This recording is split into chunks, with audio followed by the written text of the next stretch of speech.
नमस्कार साथियों, मैं हेमेंद्र शाह आप सभी को प्रणाम करता हूं।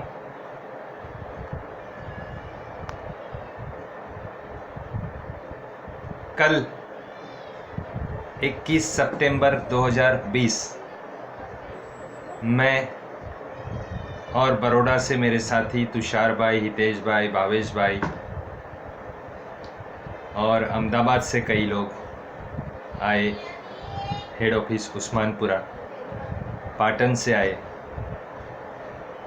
उदयपुर से आए, सूरत से आए, नडियाद से आए, ऐसे कई जगह से लोग आए।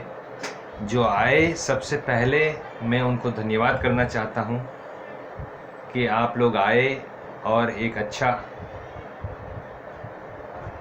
सपोर्ट होप मिलती है और ये जान के खुशी मिलती है कि आप लोग भी इतने ही एक्टिव हो, इतने ही अग्रेसिव हो कि जैसे हमारे साथ अगर अन्याय होता है तो वो न्याय के लिए आप घर से बाहर निकल के कोई भी सही कार्य करने के लिए तैयार हो। खास करके मैं नाराज़ हूँ अहमदाबाद की पीड़ित जनता से, जो आदर्श क्रेडिट कोऑपरेटिव सोसाइटी लिमिटेड के निवेशक एडवाइज़र होने के बावजूद पीड़ित नहीं थे। बाहर से जब लोग आ सकते हैं तो अहमदाबाद के लोग कहाँ गए थे?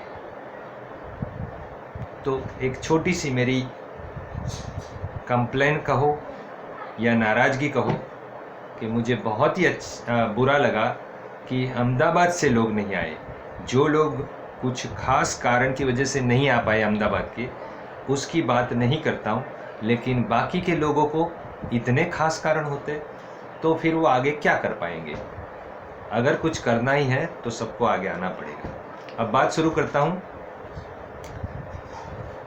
10 बजे हम उस्मानपुरा हेड ऑफिस पहुँच गए थे बड़ौदा से, और वहाँ पे अपने लिक्विडेटर श्रीमान एच.एस. पटेल साहब भी आ गए थे और आदर्श के एम्प्लॉई जो थे विजय सौदागर जी, वो भी थे। उनको मिले और उन्होंने हमें फिर मीटिंग में आमंत्रित कर दिया। सबसे पहले आदर्श के विजय सौदागर जी और लिक्विडेटर श्रीमान एच.एस. पटेल जी का भी मैं धन्यवाद करता हूं कि उन्होंने मीटिंग की और सही वक्त हमको एच.एस. पटेल साहब ने दिया। हमारी बातें सुनी और उनका जवाब भी उन्होंने अच्छे से हमको दिया। सबसे पहला हमारा सवाल था लिक्विडेशंस की कार्यवाही यानी कि प्रोसीडिंग का स्टेटस, परिस्थिति क्या है। श्रीमान एच.एस. पटेल साहब लिक्विडेटर ने बताया कि, मैं पूरी बात नहीं कहूँगा, एक तो उन्होंने पूरा बात बताया जो उन्होंने करीब 4 जून 2020 को एक लेटर, डिक्लेरेशन लेटर वायरल किया था कि ये और ये कारणों की वजह से फिलहाल वो कुछ काम नहीं कर पा रहे हैं। जैसे ही गवर्नमेंट ऑफ इंडिया यानी कि SOG, SFIO, ED, income tax, NCLT, central registrar, ये सबसे उनको जैसे ही प्रॉपर्टी रिलीज़ करके मिलेगी, अकाउंट अनफ्रीज करके मिलेगा और बाकी इन्फॉर्मेशन मिलेगी, तब वो काम करने के लिए शुरुआत कर देंगे। फिर उन्होंने बताया कि आगे वो दूसरा काम ये भी किया है कि सेंट्रल रजिस्ट्रार साहब को उन्होंने बताया कि एच.एस. पटेल साहब भी सीनियर आईएएस ऑफिसर है और सेंट्रल रजिस्ट्रार भी आईएएस ऑफिसर है। तो उन्होंने सेंट्रल रजिस्ट्रार को एक विनती की है कि आप एक सरकार से अपील कीजिए कि ये सभी सरकारी एजेंसियां, सरकारी विभाग जो मैंने अभी अभी नाम बोला सबका, वो सभी लोग जल्दी से जल्दी लिक्विडेटर को ये अथॉरिटी दे और उनको हैंडओवर करे, प्रॉपर्टी रिलीज करके, अकाउंट अनफ्रीज करके, ताकि वो लिक्विडेशन कर पाए।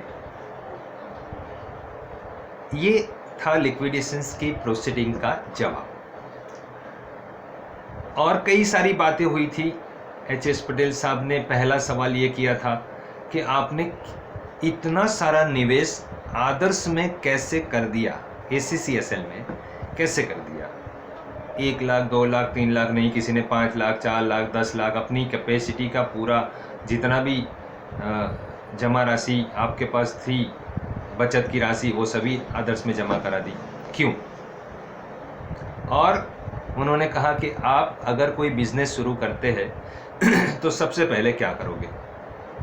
मैंने और मेरे डेलीगेशन ने कहा कि सब शॉप एस्टैब्लिशमेंट एक्ट का लाइसेंस लेंगे और GST नंबर लेंगे, ये सब करेंगे और बिजनेस शुरू करेंगे।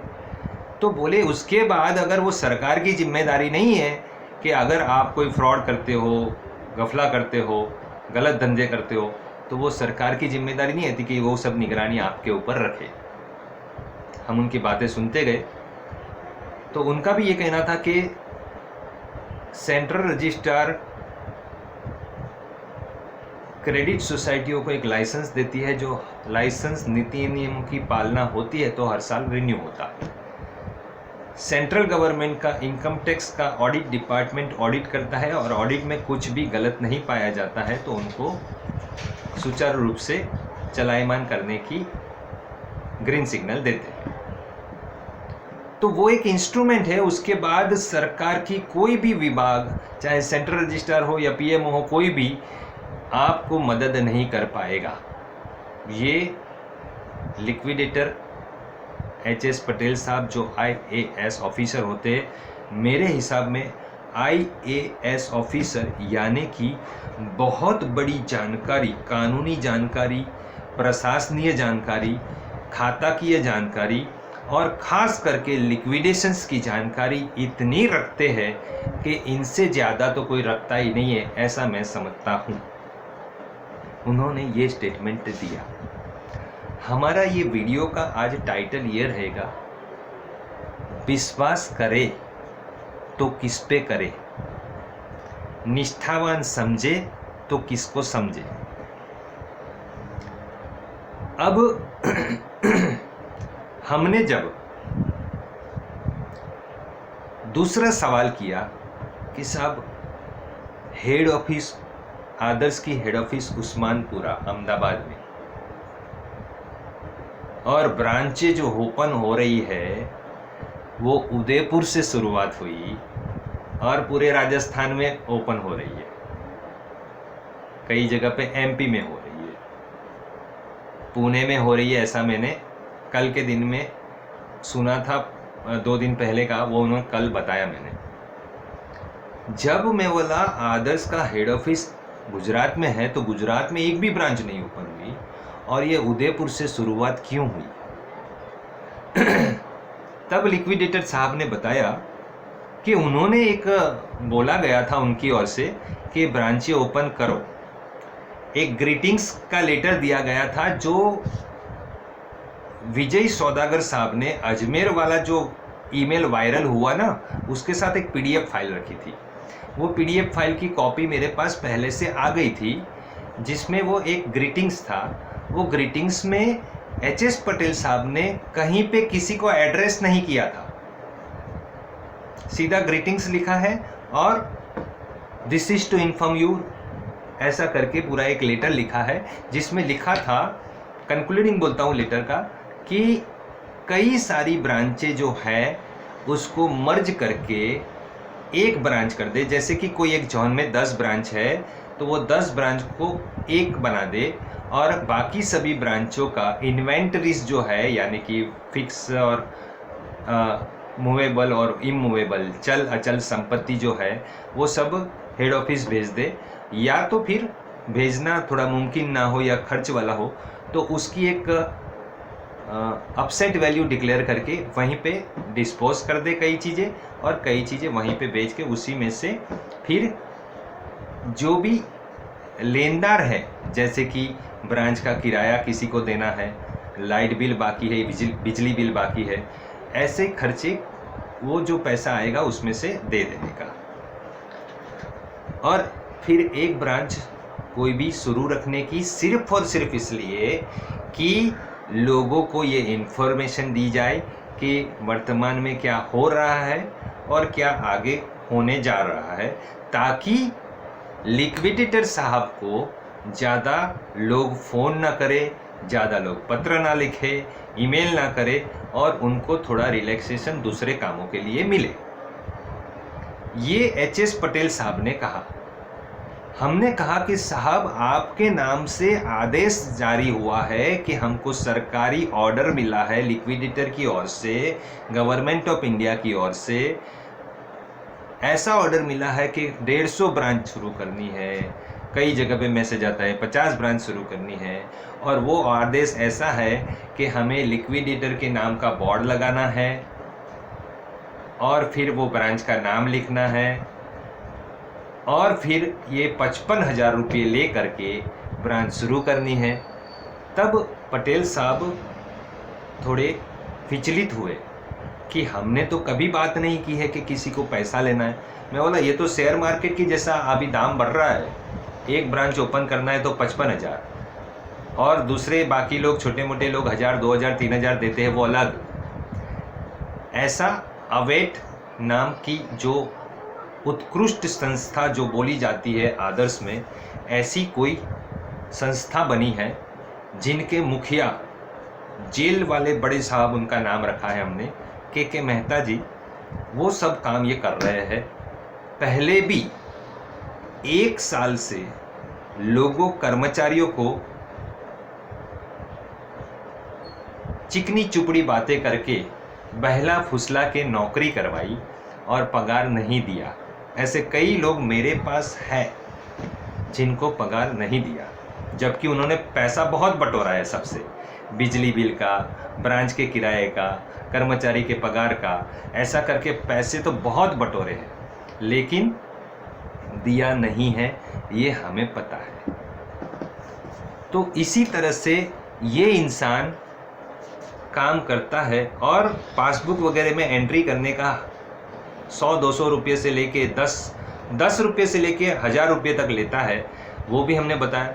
तो उन्होंने बोला कि पासबुक में सैप चालू हो जाएगा तो पासबुक में एंट्री करना है और स्टेटमेंट भी देना है सबको, तो वो भी फ्री ऑफ चार्ज, 1 रुपया किसी से लेन देन नहीं करनी है। ये एच.एस. पटेल साहब का स्टेटमेंट है जो उन्होंने कहा हमको। जिन लोगों को गलत लगे उनको पूछ सकते हो जा कर के रूबरू में, ताकि आपको ये पूरा मामला पता चले कि जितनी भी ब्रांच ओपन करने की बातें चल रही है एच.एस. पटेल साहब के नाम से, कि हमने लिक्विडेटर ने हमें ऑर्डर दिया है, सरकारी ऑर्डर दिया है, आदेश दिया है, वो सभी की सभी बात बिल्कुल गलत है, बिल्कुल गलत है। वो लोग पता नहीं क्यों एच.एस. पटेल साहब के नाम से ये धंधा शुरू किया है। अब ये एच.एस. पटेल साहब को हमने बताया, उसके बाद उनकी जिम्मेदारी कि उनकी रेप्यूटेशन हमारे मन में बहुत ही ऊंची है, एक इंसान के नाते, एक अच्छे ऑफिसर के नाते, क्योंकि मैं खुद हेमेंद्र शाह बड़ौदा का रहने वाला, गुजरात में बड़ौदा का, और आखिर में जब एच.एस. पटेल साहब रिटायर्ड हुए तो वो भी बड़ौदा के बतौर म्यूनिसिपल कमिश्नर रह चुके थे और वहीं से वो रिटायर्ड हुए हैं।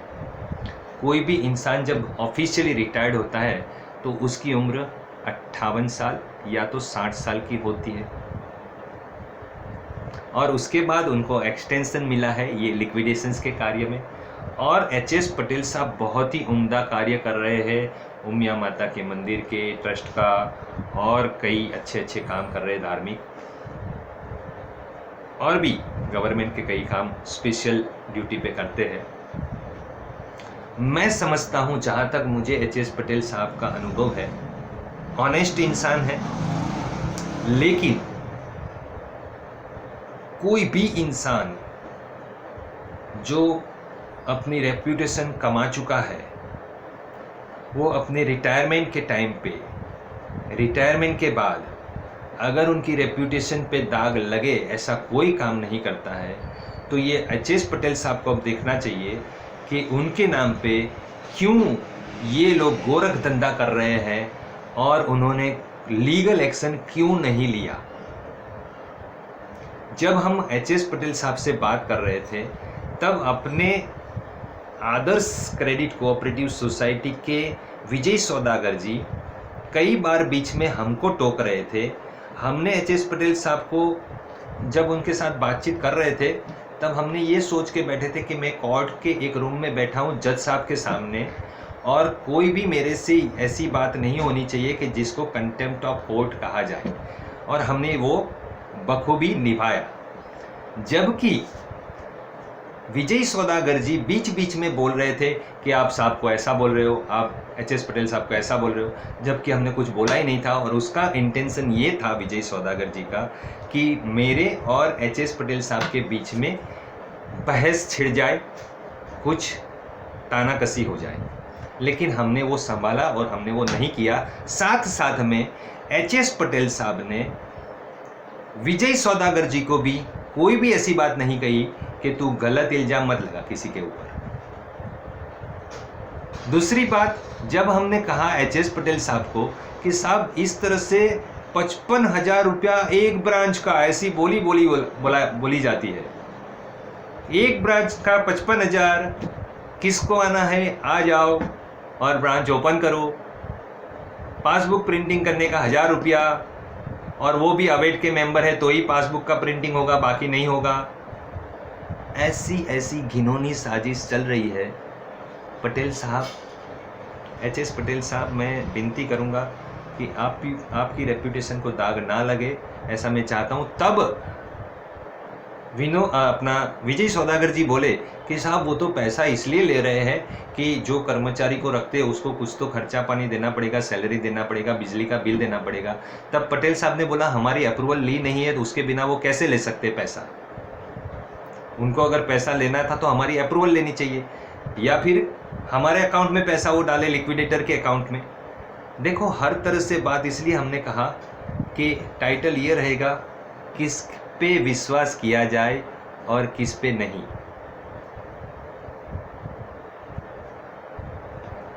ये बातें चल रही है। फिर हमने एक छोटी सी बात पूछी कि छत्तीसगढ़ हाई कोर्ट से एक ऑर्डर पास हुआ है जिसमें एच.एस. पटेल साहब को और सेंट्रल रजिस्ट्रार को हुक्म दिया गया है, हाई कोर्ट ने, छत्तीसगढ़ हाई कोर्ट ने, कि 60 दिनों के अंदर श्यामलाल जी राठौड़ को पैसा भुगतान किया जाए उनका।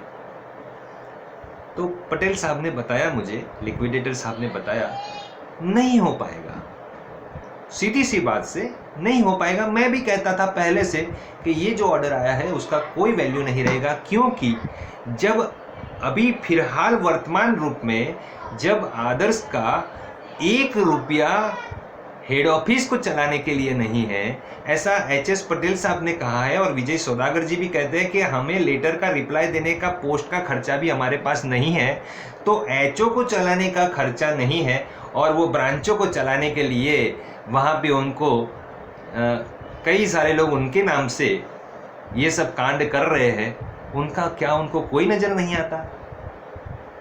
मेरा सभी के सभी पीड़ितों को हाथ जोड़ के विनती है कि अब हर ऐसी नज़र रखो कि अवेट के जो भी इंसान, अवेट का जो भी व्यक्ति आदर्श के किसी भी ऑफिसर को मिले, चाहे वो लिक्विडेटर साहब हो, चाहे वो सेंट्रल रजिस्ट्रार हो, उस पे नज़र रखी जाए कि वो लोग क्या करते हैं। क्योंकि कई लोगों ने ऐसी बातें, हमने एच.एस. पटेल साहब को रिक्वेस्ट की थी कि साहब आप मेरे साथ 10-1 मिनट कॉन्फिडेंशियली मीटिंग करना जिसमें सिर्फ और आप और मैं रहूँगा। उन्होंने रिफ्यूज़ किया, जो बात करनी है वहाँ पे यहीं पे करेंगे सबके सामने। अब आप सोचो कि ऐसा कहने का मतलब क्या हो सकता है। अब मैं वो बात पब्लिकली डिक्लेयर करता हूँ कि कई लोगों से ऐसी बातें सुनते हैं कि एच.एस. पटेल साहब को पैसा खिलाया गया है, इसीलिए ये के मेहता और अवेट की पूरी टीम ऐसा घिनौना काम करती है, कोई बोलता नहीं है उनको, कोई बोलने वाला नहीं है। आज मैं कहता हूँ कि आज हम लोग पीड़ित है, चाहे हमारी गलती से या किसी और की गलती से, जिस तरह से हमारे पैसे फंसे हुए हैं उसके लिए लिक्विडेटर को अपॉइंट किया गया है।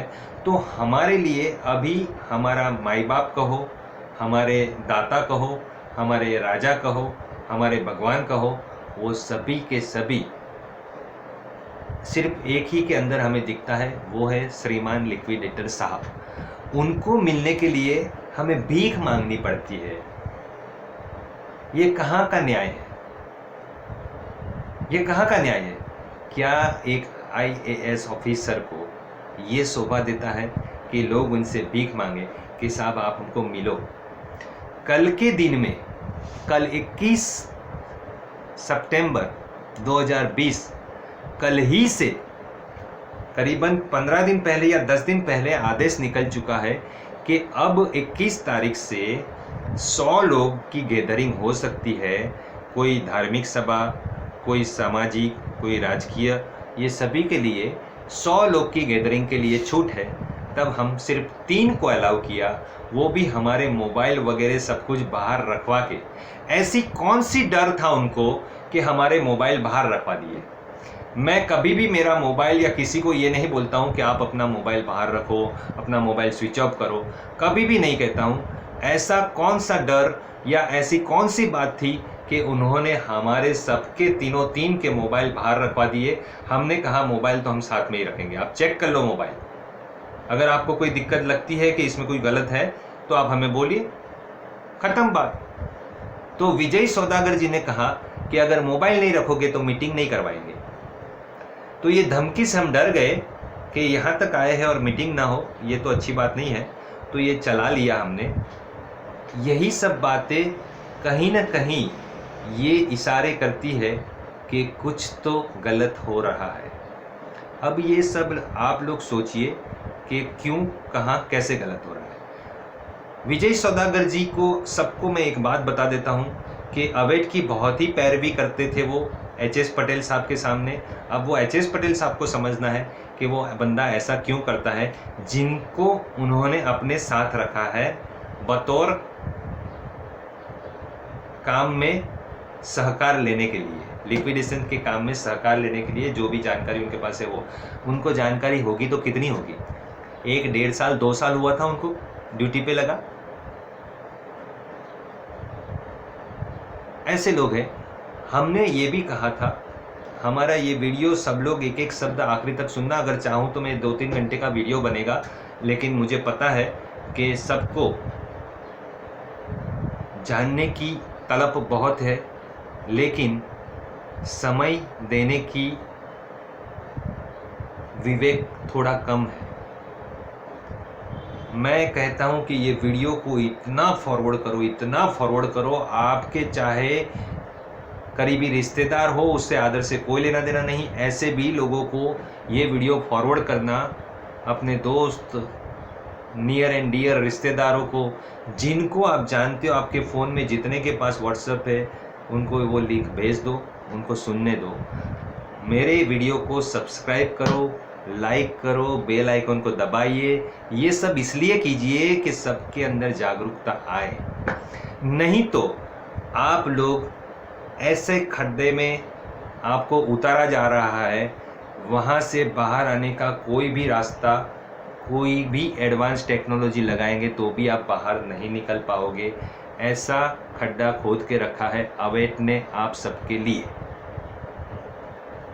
आज हम जब भी अवेट को सवाल पूछते थे, हमने विजय सौदागर जी को भी पूछा, तो विजय सौदागर जी हमको कहते हैं कि आप भी अच्छा काम करते हो, अवेट भी अच्छा काम करते हैं, सभी अच्छे काम करते हो, तो एक साथ सबको रहना चाहिए, किसी को विरोध नहीं करना चाहिए। तब मैंने कई लोगों के बीच में, जब मीटिंग ख़त्म हुई तब की बात है, कई लोगों के बीच में उनको पूछा कि आप ही बताइए साहब हमें कि अवेट ने कौन सा काम अच्छा किया है। फिर वो तो कुछ नहीं बोल पाए, और दूसरे हमारे एक एजेंट ने कहा कि एक PIL लगी थी जिसकी कोई वैल्यू नहीं है। मैं बोला और क्या किया? तो दूसरे ने बोला कि पैसे ऐंठने का काम किया, लोगों को बरगलाने का काम किया। अब मैं बोला विजय सौदागर जी आप ही बता दो, ये लोगों ने तो बता दिया क्या काम कर रहे हैं, अब आप ही बताइए कि क्या अच्छा काम किया। पब्लिक को पहले दिन से आज तक लूटते आ रहे हैं, पब्लिक को तो छोड़ो साहब, मुकेश मोदी की पीठ में भी खंजर भोंक रहे हैं। ऐसे विश्वासु लोगों के साथ विश्वास करें तो कौन करेगा। आज मुकेश मोदी साहब अगर एक शब्द नहीं बोल रहे जेल से तो आपको क्या लगता है यार, वो इंसान इतना बड़ा है, इतना होशियार है, तभी जाके आज इतनी सारी पूरे भारत में ब्रांचें बनी है। और ना ही सिर्फ आदर्श क्रेडिट कोऑपरेटिव सोसाइटी, कई सारे बिजनेस व्यवसाय में उन्होंने बहुत ही अच्छी तरक्की हासिल की है। तो वो इंसान को अपने ये जो तरक्कियाँ की है, जो गुडविल बनाई थी, उसकी कुछ तो कदर होगी ना। लेकिन ये लोग बाहर कुछ अंदर कुछ, जेल में जाके मुकेश मोदी के सामने रोते होंगे कि साहब आपका बनाया सब कुछ प्लान बिगाड़ दिया, ये लोग ऐसे करते, वो हेमेंद्र ऐसे करता है, वो मधुर देव ऐसा करता है, वो चंपालाल जी ऐसा करता है। जो लोग बड़ी शिद्दत से सभी पीड़ितों के लिए काम करते हैं, बिना कोई लालच, बिना कोई स्वार्थ से, उसी को वहाँ जाके मुकेश मोदी के सामने गलत बता रहा है और अपने आप को बहुत ईमानदार बता रहा है, निष्ठावान बता रहा है। जबकि इसके जैसा घिनौना और नीच इंसान मेरी लाइफ में मैंने नहीं देखा है। और उसकी पूरी टीम,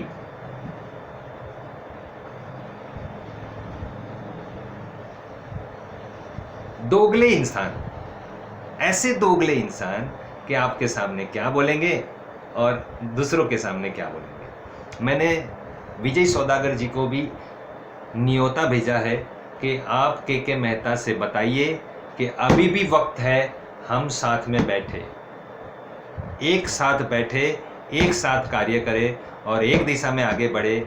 और एक साथ जब भी जाएंगे, मुकेश मोदी को मिलने भी जाएंगे, सब कुछ काम एक साथ करेंगे। अगर एक भी बात किसी से छुपाई, समझ लेने का आप धोखेबाज हो। चाहे मैंने छुपाई तो मैं, आपने छुपाई तो आप, लेकिन वो फिर भी करने के लिए तैयार नहीं है। तो सब लोग ये जान लो कि एच.एस. पटेल साहब ने ये खुल्लम खुल्ला बता दिया है कि हमने कहीं पे भी कभी भी किसी को इस तरह से ब्रांच खोलने की परमिशन नहीं दी है।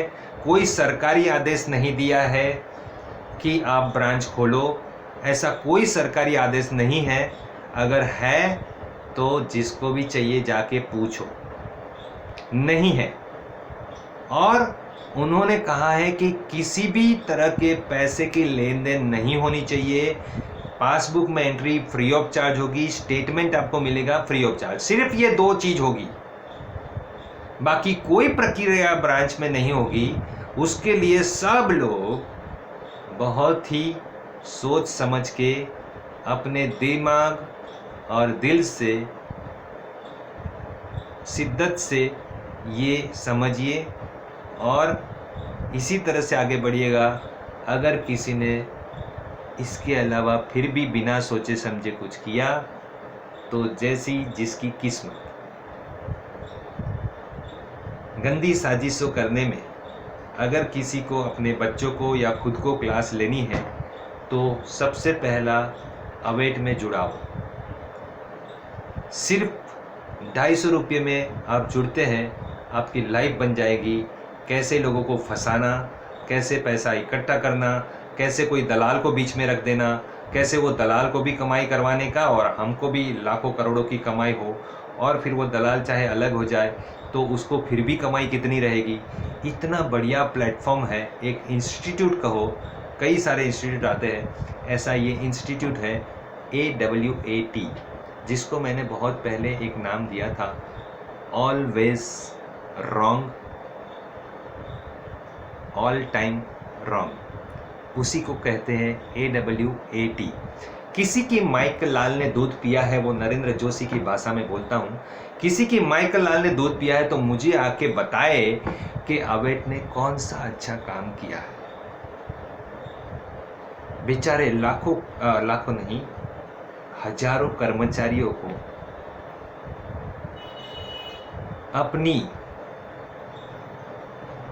जबान से मीठा मीठा बोल के ऐसे फंसाए कि बेचारे को एक एक साल तक नौकरी करवाई और रुपया नहीं दिया, जो भी दिया वो भीख में दिया।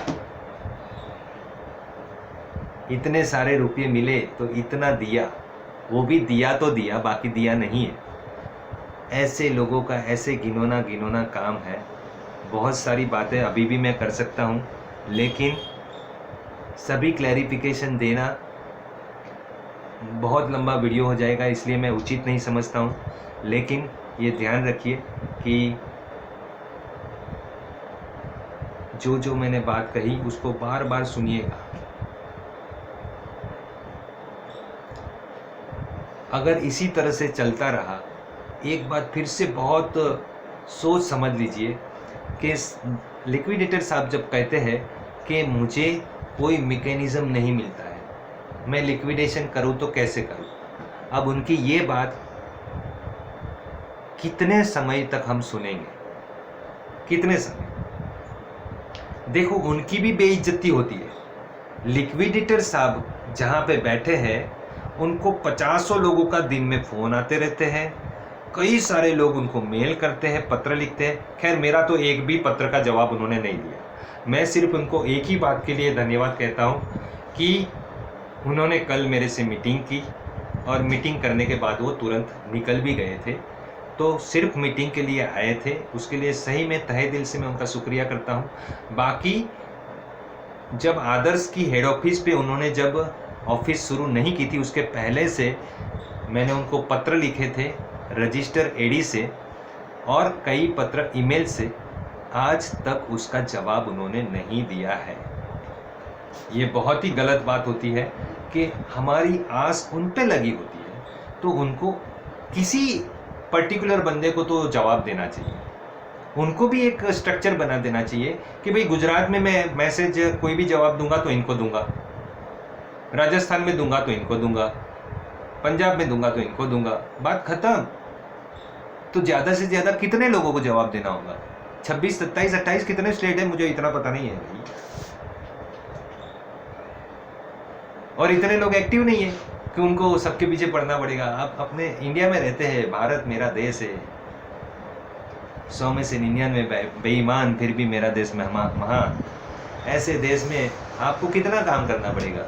कुछ नहीं साहब, अभी भी यहाँ बैठे ही रहना पड़ता है। जो ऑफिस में सब लोग ये समझिए कि इस तरह से लिक्विडेशंस का प्रोसीजर कुछ भी नहीं चलेगा, तो हम लोग करेंगे तो क्या करेंगे? आप समझ लो 27 महीने, मतलब करीब करीब अब 2.5 साल होने को आया, आपको इधर से इधर एक रत्ती भर का भी फर्क नहीं हुआ। वही की वही स्ट्रेटेजी चल रही थी जो आदर्श यूँ कहो कि बंद हुई, तब से आज वही की वही परिस्थिति है।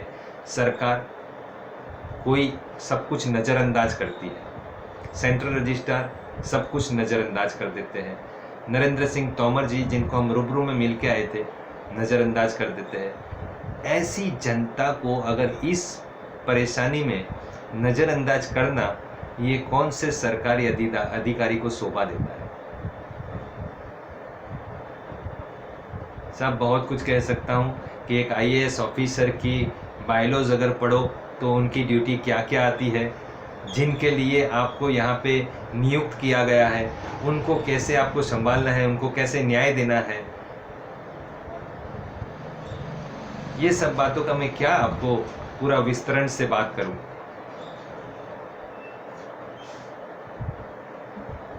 दो पेज भर के मेरे पास पॉइंट बनाए हैं मैंने, और सभी लोग को मेरी एक विनती रहेगी कि वैसे तो आज मैं सीख गया कि कोई भी काम अब सार्वजनिक करने से पहले नहीं करेंगे, क्योंकि जैसे ही सार्वजनिक करते इतने फ़ोन मेरे पास आ रहे हैं, इतने फ़ोन मेरे पास आ रहे हैं कि अब जाके मैंने समय चुराया कि मैं वीडियो बना के आपके लिए रखूं। तो ये सब थोड़ी बात चीज़ समझिए, ध्यान में रखिए, और सब के सब लोग जागरूक हो जाओ। घर से बाहर निकल के लड़ाई लड़नी पड़ेगी।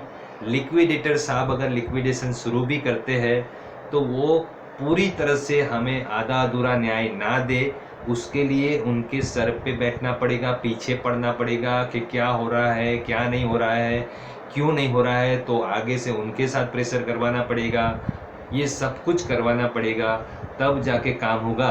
आज लिक्विडेटर अपॉइंट करने का मतलब क्या, मेरे को यही समझ में नहीं आता। सबसे पहले हमारे साथ ये आदर्श बंद करवाने के बाद जो धोखाधड़ी हुई है वो सेंट्रल रजिस्ट्रार ने की है कि लिक्विडेटर अपॉइंट कर दिया, अपॉइंट करके सबका मुंह बंद कर दिया, होगा काम, होगा काम, होगा। लेकिन कब? 29 नवंबर 2019 तब से लिक्विडेटर अपॉइंट हुआ और आज तक एक भी छोटा काम नहीं हो पाया। कैसी बात, ये कैसी बात? तो फिर अपॉइंट क्यों किया? इतनी जल्दी क्या थी? वो विजय सौदागर मुझे क्या पूछता है कि भाई एक बात तो मैंने लिक्विडेटर साहब को कहा कि अगर लिक्विडेटर कंटिन्यू रहता है तो हम चाहते कि वो आप ही रहो, क्योंकि मैं उनका कार्य करने का तरीका जानता हूँ, निष्पक्ष होकर के बिल्कुल न्यायिक कार्य वो करते हैं, ऐसा मैंने देखा था। अब वो कैसा करते हैं, क्या करते हैं, मुझे पता नहीं। अभी मुझे ये बात पे सवाल तो उठा है कि उनके नाम पे इतना घिनौना काम चल रहा है, क्यों उन्होंने कोई लीगल एक्शन नहीं ली? बहुत गंभीर सवाल है। एच.एस. पटेल साहब ने उन्हीं के नाम से राजस्थान में इतना घिनौना काम चल रहा है, उन्होंने क्यों कोई लीगल एक्शन नहीं ली? लेकिन फिर भी मुझे उन पे बहुत ही दिल से मुझे ट्रस्ट है कि वो इंसान काम करेगा तो बहुत सटीक काम करेगा और सच्चे रूप से न्यायिक काम करेगा। इसलिए मैंने कहा कि अगर लिक्विडेटर रहे तो आप ही एक्सटेंड करना अपनी ड्यूटी और आप ही रहना, ऐसी हमारी भावना है। तब विजय सौदागर जी बोलता है, एक तरफ आप बोलते हो कि लिक्विडेटर हटाओ और दूसरी तरफ बोलते हो कि लिक्विडेटर यही रहेगा। बोला साहब आप ही पैसा दिला दो ना, तो ना तो लिक्विडेटर हटाने की बात है ना एडमिनिस्ट्रेटर लगाने की बात है। ऐसा वो बीच में ऑब्जेक्शन ले रहा था जैसे लिक्विडेटर साहब से भी ऊपर तो वही है, विजय सौदागर जी। जैसा नाम है ना सौदागर, ऐसा ही सौदा करके रखा है उन्होंने। किन से, समझ गए क्या? तो समझ लो।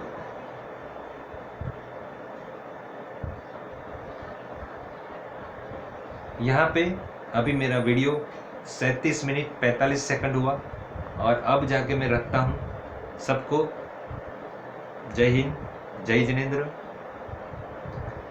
सबको फिर से बोलता हूँ, तैयार रहो आंदोलन के लिए और वो आपको खुद करना पड़ेगा। कोई मुझे साथ ना दो, खुद के लिए संघर्ष करो तो अपने आप सब लोग साथ हो जाएंगे। मैं संघर्ष कर रहा हूँ सबके लिए, सिर्फ मेरे लिए नहीं, सबके लिए करता हूँ। तो आप लोग सिर्फ अपने लिए संघर्ष करो, घर से बाहर निकल के। मैं और आप और वो दूसरा, आप और वो तीसरा अपने आप इकट्ठे होते जाएंगे। जब बाहर मिलेंगे तो ऐसे ही एक साथ हो जाएंगे। समय का निवेश करना पड़ेगा, वो कभी जाया नहीं जाएगा। आपने जो राशि निवेश की, मैंने, आपने, सब ने, वो फंसी हुई है अभी। लेकिन समय का निवेश करोगे और अपना कर्म निभाओगे, अपना हक मांगने के लिए अपने फर्ज पे आ जाओगे तो सब कुछ मिलेगा, सब कुछ मिलेगा, सब कुछ मिलेगा।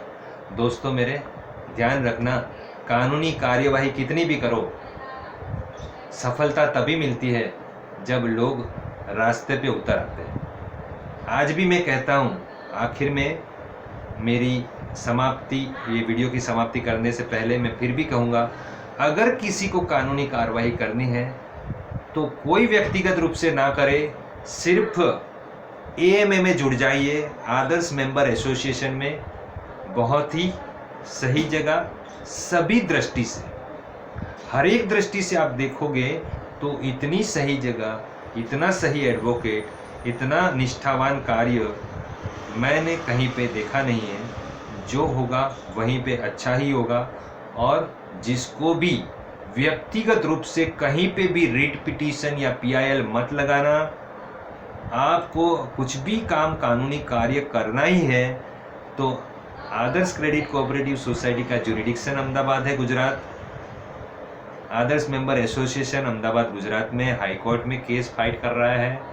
सब लोग वहाँ पे जुड़ो, एक दूसरे की ताकत बढ़ाओ, सबका व्यक्तिगत रूप से संघर्ष करो, सभी का संगठन बहुत ही ढंग से बढ़िया बन जाएगा।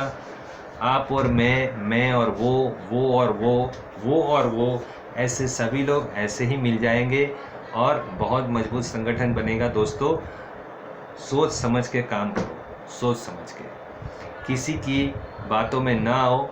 और सब लोगों को मैं बोलता हूँ, जहाँ जहाँ राजस्थान में, पुणे में, एमपी में, जहाँ जहाँ पे ये अवैध वाले ब्रांच ओपन कर रहे हैं, वहाँ पे एक एफआईआर दर्ज करवा दो कि इस तरह से धोखाधड़ी कर रहे हैं। और हर एक चीज को पुख्ता सबूत रखो जहां तक हो सके। तब तक इन लोगों की शान ठिकाने नहीं आएगी। ये ऐसे गुंडे बदमाश है जो दाऊद इब्राहिम से भी हम पे भारी पड़ सकते हैं, पड़ रहे हैं, खैर पड़ रहे हैं। उनको अपनी रिकवरी का फंडा अपने गले में ना आए, वो एच.एस. पटेल साहब ने भी शायद कभी सोचा नहीं होगा। या तो उनका रिकवरी ना हो, इसके लिए लोग जो बोलते हैं कि उन्होंने एच.एस. पटेल साहब को अपने हाथ में ले लिया है, ये वो, लेकिन मैं नहीं मानता कि ऐसा होगा। लेकिन इनकी रिकवरी तो होनी ही चाहिए। जो अवैध तरीके से उन्होंने कमीशन बटोरा है और लोगों से काफ़ी सारा पैसा ऐसे ही बटोरा है, वो सबकी रिकवरी होनी ही चाहिए। लाभ प्रतिलाभ ऐसी सभी रिकवरी उनसे होनी चाहिए। हो सकता है कई लोग हमें बहुत अंडर एस्टिमेट करते होंगे कि ये साला क्या जानता होगा। हम लोग इतना तो जान चुके हैं कि साहब ठोकर खाते खाते चलना भी सीख गए हैं, दौड़ना भी सीख गए हैं और कूदना भी सीख गए हैं। तो ये सब चीज़ ध्यान में रखिए। नमस्कार, जय हिंद, प्रणाम दोस्तों। बहुत ही जल्द फिर से मिलेंगे।